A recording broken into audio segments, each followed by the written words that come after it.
Car खरीदने का विषय समाप्त होते देख लू चिनकिंग ने दूसरा विषय ढूंढने की कोशिश की। Car racing? नहीं धन्यवाद, मुझे कार रेसिंग में कोई दिलचस्पी नहीं है। भले ही मुझे सुरक्षा के बारे में कुछ भी पता ना हो, मैं किसी ऐसे व्यक्ति के साथ कार रेस में हिस्सा लेने नहीं जाऊंगी जिससे मैं अभी अभी मिली हूँ, जिसका नाम भी मुझे नहीं पता, चाहे वो असली हो या नकली।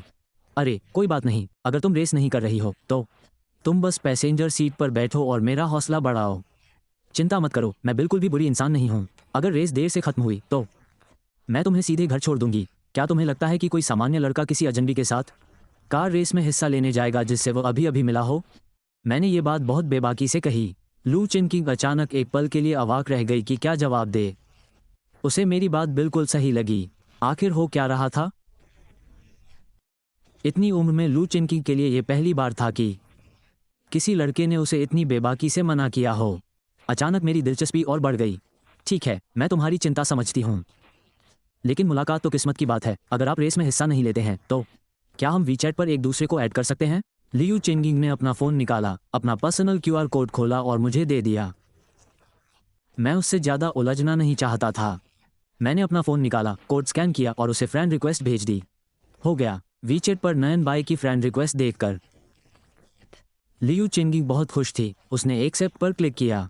मैं कारें देखने जा रही हूँ, अगली बार मिलते हैं। उम्मीद है आप मान जाएंगे, मेरे साथ कार रेस में शामिल हो जाओ। कार रेस लगभग आम बात थी।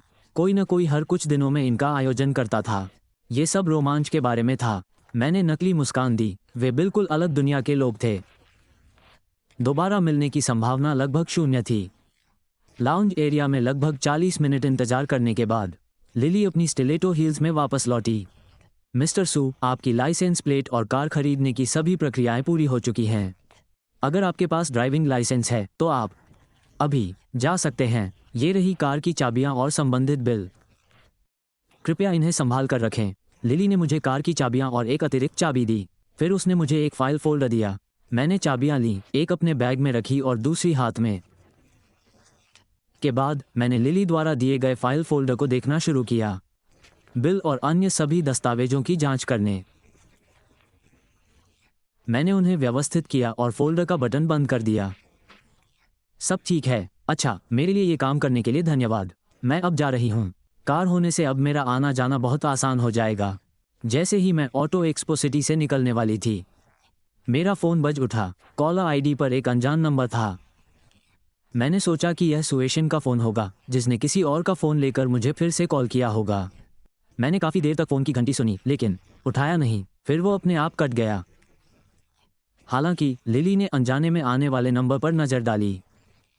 यह नंबर कुछ जाना पहचाना सा क्यों लग रहा था, लेकिन वो सिर्फ एक सेल्स पर्सन थी और उस समय फ़ोन की दूसरी घंटी बजने पर उसकी हिम्मत नहीं हुई कि वह यूं ही कुछ बोल पाए। आखिरकार उसने फ़ोन उठाया। हेलो, क्या मैं पूछ सकती हूँ कि क्या आप श्रीमान सुनवाई हैं? ये पुष्टि करते हुए कि दूसरी तरफ सू शिन्यान नहीं थी। मेरी आधी चिंता दूर हो गई। जी हाँ, मैं ही हूँ। हेलो, मैं वू तोंग हूँ, इंपीरियल कैपिटल के दक्षिणी उपनगर ऑटो एक्सपो सिटी का प्रभारी। मुझे अभी अभी खबर मिली है कि आपने ऑटो एक्सपो सिटी खरीद लिया है, जिसमें सारी संपत्ति, यहाँ तक कि ज़मीन भी शामिल है। लीज अनुबंध के संबंध में अभी जुलाई का महीना है, जो ठीक वही समय है जब तीसरी तिमाही का किराया दिया होता है। वू तोंग को डर था कि मैंने ऑटो एक्सपो सिटी की संपत्ति किसी और योजना के तहत खरीदी है। उसे अभी अभी खबर मिली थी और उसने जल्दबाजी में मुझे फ़ोन किया। बिक्री से लीज समझौते पर कोई असर नहीं पड़ेगा। किराए का अनुबंध पहले ही मेरे नाम पर स्थानांतरित हो चुका है। मूल मकान मालिक ने आपको भी बताया होगा। श्री वू को केवल अनुबंध का पालन करना है और मुझे समय पर किराया देना है। हालांकि मैंने सुना है कि श्री वू का मूल मकान मालिक के साथ अनुबंध समाप्त होने वाला है। यदि श्री वू लीज बढ़ाना चाहते हैं तो कृपया मुझे 1 महीने पहले सूचित करें। यदि वू टोंग लीज का नवीनीकरण नहीं करते हैं तो मुझे दूसरा किराएदार ढूंढना पड़ेगा। 1 महीने पहले सूचित करना अनिवार्य है। आखिर यह इतनी बड़ी जगह है, नया किराएदार ढूंढना आसान काम नहीं है। बेशक अगर कोई अप्रत्याशित घटना नहीं होती है तो हम लीज का नवीनीकरण अवश्य करेंगे। श्री सू, मेरे लिए चीज़ें आसान बनाने के लिए धन्यवाद। अगर आप मेरी बात मानते हैं तो वू टोंग किसे जानते हैं? मैं किराएदारों के लिए परेशानी पैदा करने वाला मकान मालिक नहीं हूँ, लेकिन फिर भी जो चुपचाप कायबो मोटर सिटी की सारी संपत्ति का मालिक है, उसे शायद इस 1 महीने की भी परवाह नहीं होगी। 500 मिलियन किराया। जी हाँ, कायबो मोटर सिटी का मासिक किराया 500 मिलियन है, यानी सालाना 6 बिलियन। इस कीमत का एकमात्र कारण ये है कि केबल मोटर सिटी एक दूर दराज के इलाके में है। यहाँ ज़्यादा लोग नहीं आते जाते, लेकिन फिर भी यह बहुत बड़ा है। जगह काफ़ी बड़ी है और सभी कार ब्रांड मौजूद हैं। कई अमीर लोग कार खरीदने के लिए खास तौर पर जाओ कि वो मोटर सिटी के अलावा किसी और मोटर सिटी को चुनते हैं। मुझे धन्यवाद देने की ज़रूरत नहीं है, यह आपसी फ़ायदे का सौदा है। मूल मकान मालिक ने आपको किराए के बारे में बता दिया होगा। आपने लीज ट्रांसफ़र एग्रीमेंट भी देखा होगा। उसमें मेरे बैंक खाते की जानकारी है। इस महीने की 5 तारीख से पहले तीसरी तिमाही का किराया मेरे खाते में ट्रांसफ़र कर दीजिए। चिंता मत कीजिए, मैं समय पर किराया चुका दूंगा। हालांकि मेरी आवाज़ से पता चलता है कि मैं शायद काफ़ी जवान हूँ। टॉम को भी नहीं पता क्यों, वो मेरे बारे में कुछ भी बुरा नहीं सोच सकता। अगर और कुछ नहीं है तो मैं अब फ़ोन रख देता हूँ। मुझे गाड़ी चलानी है क्योंकि मैंने ये कॉल अटेंड कर ली। मेरे 10 मिनट और बर्बाद हो गए। इस बीच लियू चेंगिंग ने अपनी मनपसंद कार चुन ली है, लेकिन स्टोर में अभी कोई कार उपलब्ध नहीं है। उसे ऑर्डर देना होगा। उसे कार लेने में आधा महीना लगेगा। जब लू चेंगिंग खरीद अनुबंध पर हस्ताक्षर करके बाहर आई तो उसने मुझे ठीक उसी समय देखा जब मैंने फ़ोन रखा था। तभी नाम बाय ने अचानक उसका नाम पुकारा, लुंग। मैं थोड़ा हैरान रह गया। मुझे समझने में थोड़ा समय लगा। यही नाम मैंने अभी चेंगिंग लियू के लिए इस्तेमाल किया था। मिस लियू का नाम क्या है? मिस लियू बहुत औपचारिक है। आप मुझे चेंगिंग लियू कह सकते हैं, या सिस्टर चेंगिंग भी ठीक है। चेंगिंग लू मेरी तरफ बहुत ही मोहक अंदाज में मुड़ी और एक ऐसा पोज बनाया जो उसे बहुत सेक्सी लगा। मुझे कल रात का खाना लगभग उल्टी आ गया। मुझे कुछ काम है, इसलिए मैं अब जा रहा हूँ। मैंने अपना सामान समेटा और जल्दी से पोर्श डीलरशिप से बाहर निकल गया। मैंने जल्द ही उसे प्रवेश द्वार पर देखा, क्लासिक सफ़ेद केन जिसे कर्मचारियों ने अभी अभी उतारा था। मुझे कहना होगा, क्लासिक सफ़ेद केन पुरुषों के लिए सबसे लोकप्रिय लग्जरी कारों में से एक होने के कारण। दूसरों की राय चाहे जो भी हो, इसके अपने कारण हैं। उसे देखते ही मैं दंग रह गया। जब मैं ड्राइवर की सीट पर बैठा, मुझे ऐसा लगा जैसे मैं किसी परीक्षा का राजकुमार हूँ। लाइसेंस मिलने के बाद से मैंने कभी गाड़ी नहीं चलाई थी, लेकिन सौभाग्य से मुझे जल्द ही गाड़ी चलाने का तरीका समझ आ गया। ऐसा लगा जैसे मैं काफ़ी स्थिर गति से गाड़ी चला रहा हूँ। मैं सुरक्षित रूप से शेन्यू रॉयल मैनर तक वापस आ गया। मैंने गार्ड के पास लाइसेंस प्लेट का नंबर दर्ज करवा लिया। अब मुझे आने जाने के समय नंबर दर्ज करवाने की ज़रूरत नहीं पड़ेगी। मैंने विला नंबर 1 के भूमिगत गैराज में गाड़ी पार्क कर दी। कई कोशिशों के बाद आखिरकार मैं रिवर्स पार्किंग में सफल हो गया। घर पहुंचते ही मैंने अपना फ़ोन ऑन किया। मुझे कई नोटिफिकेशन की आवाज़ें सुनाई दी। न केवल वीचैट संदेश थे, बल्कि टेक्स्ट मैसेज और कई मिस्ड कॉल भी थे। मुझे थोड़ा अजीब लगा, इसलिए मैंने एक टेक्स्ट मैसेज पर क्लिक करके उसका कंटेंट देखा। मिस्ड कॉल अभी भी एक अनजान नंबर से थे, लेकिन शायद इसलिए कि मैंने जवाब नहीं दिया, उन्होंने मुझे टेक्स्ट मैसेज भेज दिया। मैसेज के कंटेंट के आधार पर मुझे लगता है कि उस नंबर का मालिक मेरे जैविक पिता होंगे जिनसे मैं कभी नहीं मिला। उनके भेजे गए टेक्स्ट की पंक्तियों से तो यही लगता है। मैं कल्पना कर सकता था कि मुझे मैसेज करते समय उसके चेहरे पर कितना आक्रोश रहा होगा। एक ऐसा अभिभावक जिसने मुझे कभी पाला पोसा नहीं, फिर भी उसके सारे मैसेज शिकायत भरे लहजे में थे। मैंने तुरंत मैसेज डिलीट कर दिए और नंबर ब्लॉक कर दिया। वे चाहते थे कि मैं बूढ़े मास्टर सू के जन्मदिन की दावत में जाऊं ताकि कियान सू को तसल्ली हो जाए। वे दावत में सबको बताना चाहते थे कि मैं एक अनाथ हूं जिसे उन्होंने प्यार से गोद लिया है और कियान सू परिवार का असली युवा मालिक है। और उनका लहजा ऐसा था मानो मुझे उनका शुक्रगुजार होना चाहिए। मुझे सच में नहीं पता कि वे क्या सोच रहे थे। वे बस यही सोच रहे थे, मैं तो आसानी से दब जाऊंगी, वे मेरा फ़ायदा उठा सकते हैं।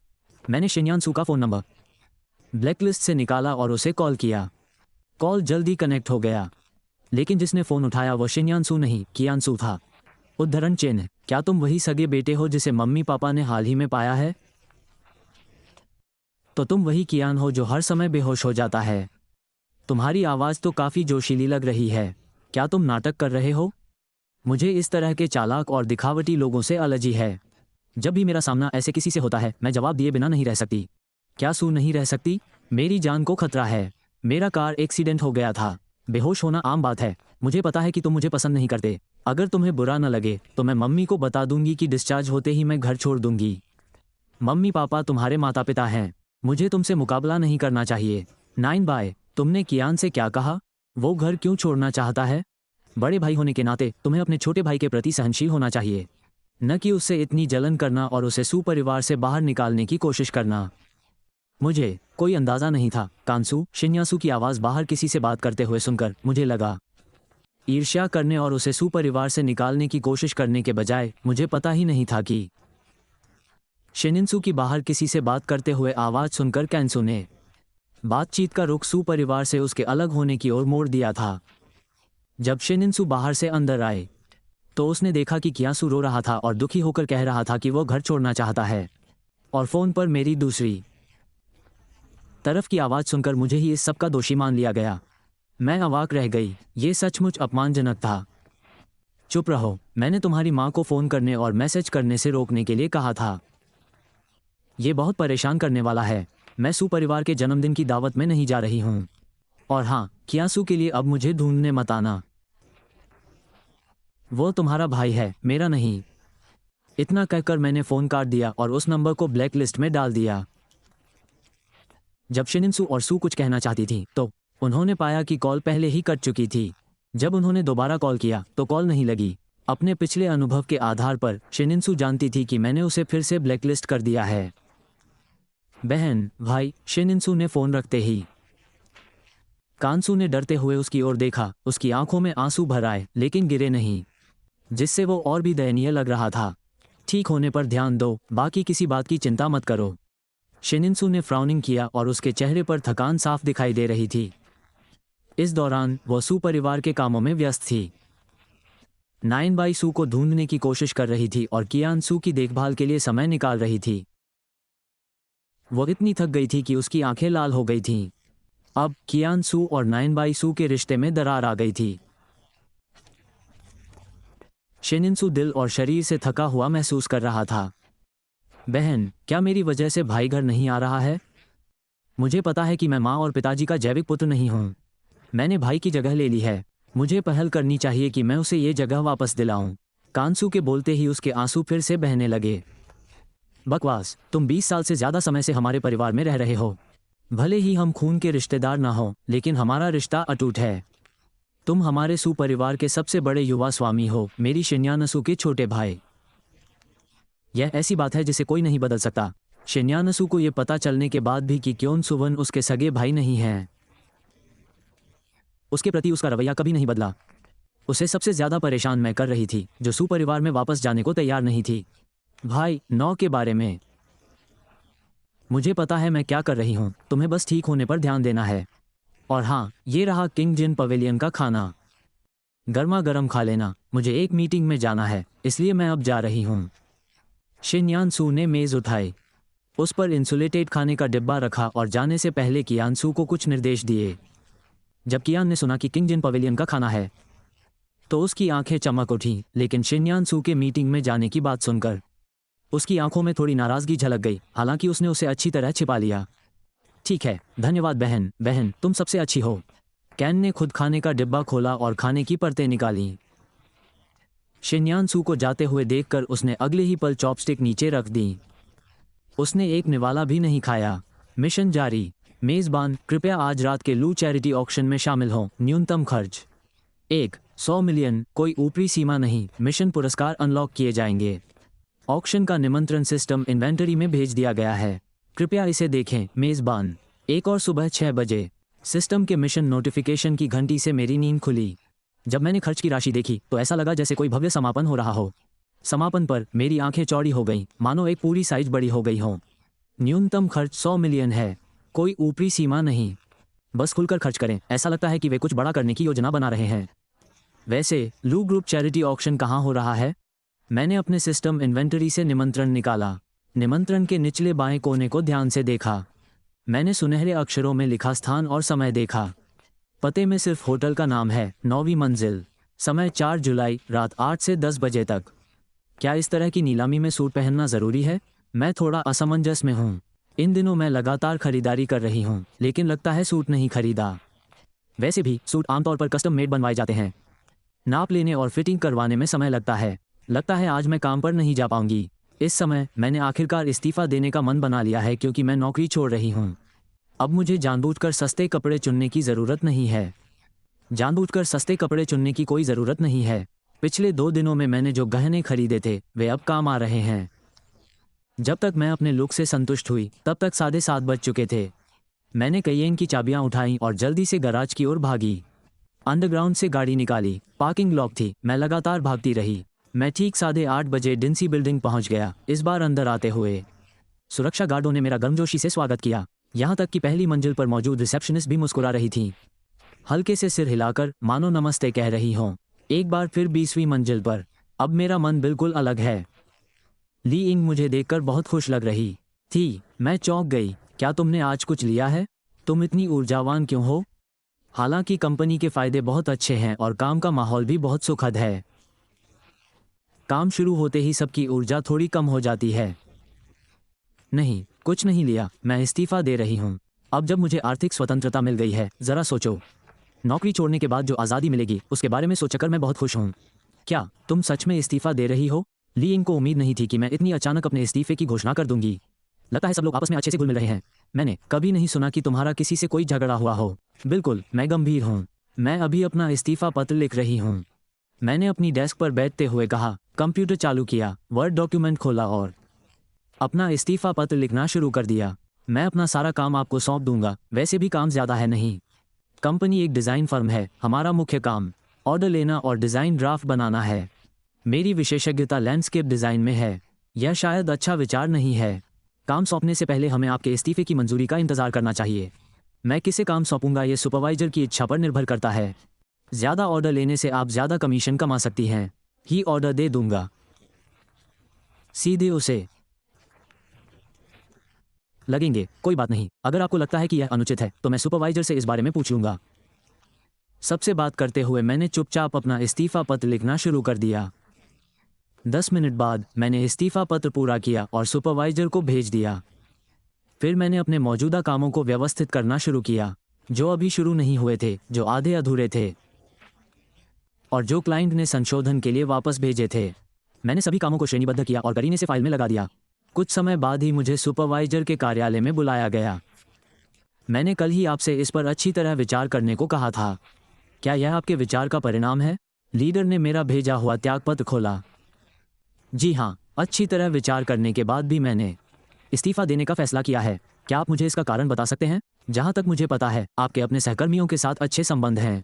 आपकी योग्यता पर कोई संदेह नहीं है। सुपरवाइजर सचमुच ऐसे प्रतिभाशाली व्यक्ति को खोना नहीं चाहते थे। मैंने पहले एक बूढ़े व्यक्ति की दयालुता से मदद की थी। उनके माता पिता या संतान नहीं थे। उनके निधन के बाद उन्होंने अपनी सारी संपत्ति मुझे दे दी। जब मुझे विरासत मिली तो मुझे एहसास हुआ कि मैं केवल किराया वसूल कर चिंतामुक्त जीवन जी सकता हूँ। अचानक इतनी बड़ी रकम मिलने के बाद मुझे इसे समझने के लिए कुछ समय चाहिए ताकि कंपनी के व्यवसाय की प्रगति में कोई रुकावट ना आए। इसलिए मैंने इस्तीफा देने का फैसला किया। सुपरवाइजर, देखिए, क्या आपको लगता है कि मैं आपकी बात पर विश्वास करूंगा? सुपरवाइजर ने विश्वास किया या नहीं, इससे कोई फर्क नहीं पड़ता। खैर, मैंने इस्तीफा देने का पक्का इरादा कर लिया था और चूंकि मैं एक इंटर्न हूँ, इसलिए मुझे इस्तीफा देने के लिए 1 महीने तक इंतजार करने की जरूरत नहीं है। मैं जैसे ही हैंडओवर पूरा हो जाएगा जा सकती हूँ। सुपरवाइजर ने पहले तो मुझे रोकने की कोशिश की, लेकिन मुझे देखकर उन्हें पता चल गया कि मैंने मन बना लिया है। उनके पास इसे मंजूर करने के अलावा कोई चारा नहीं था। मैं पूरी तरह तैयार हूँ। ठीक है, जल्दी से अपना हैंडओवर खत्म करो और यहाँ से निकल जाओ, इससे पहले कि तुम मेरा मूड खराब कर दो। ऐसे होनहार टैलेंट को ढूंढना आसान नहीं है, लेकिन फिर तुमने शुरू करने के कुछ ही समय बाद छोड़ दिया। सुपरवाइजर का दिल बुरी तरह दुख रहा था। वो मुझे, उस कसूरवार को, अब और नहीं देखना चाहते थे। आपकी समझ के लिए धन्यवाद, सुपरवाइजर। तुम सच में बहुत अच्छे इंसान हो। हैंडओवर खत्म होने के बाद मैं सबको दोपहर की चाय पिलाऊंगा। मैंने सुपरवाइजर की तारीफ की और सबको चाय पिलाने का अपना विचार बताया। बस जाओ और अपना हैंडओवर खत्म करो, सुपरवाइजर ने गुस्से से कहा। मैं खुशी खुशी सुपरवाइजर के ऑफिस से बाहर भागी और उनके लिए दरवाजा भी ध्यान से बंद कर दिया। तो कैसा रहा मुझे बाहर आते देखकर? ली यंग तुरंत आकर स्थिति के बारे में पूछने लगी। मुझे बस हैंडओवर पूरा करना है और अपनी सैलरी लेने के लिए फाइनेंस डिपार्टमेंट जाना है। इतना कहकर मैंने अपने द्वारा व्यवस्थित किए गए काम और कई लंबित ऑर्डर उठाए। ये सभी ऑर्डर मैंने अभी तक पूरे नहीं किए हैं। मैंने इन पर निर्देश लिखकर स्टिकी नोट्स लगा दिए हैं। यंग, तुम इनमें से कोई भी काम चुन लो और बाकी बचे कामों को दूसरों में बांटने में मेरी मदद करो। वैसे आज दोपहर मैं सबको चाय पिलाने जा रही हूँ, इसलिए मुझे तुम्हें थोड़ी परेशानी उठानी पड़ रही है। यंग, हाँ बिल्कुल।